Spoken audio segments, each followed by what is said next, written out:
Hey there, Josh Brown here from Erlangen, Germany, and we're at the Evosys Laser Solutions Technical Center. Want to do a quick overview of the EVO 800 TD2.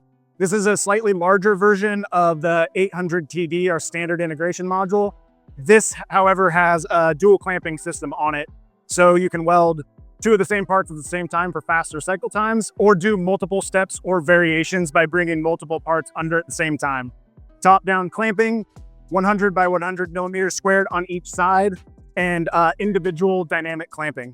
Also, this machine isn't quite set up yet, but you can see the control cabinet over here on this one, where we have the laser unit itself, the scanner unit, and the control unit with the safeties and PLC inside.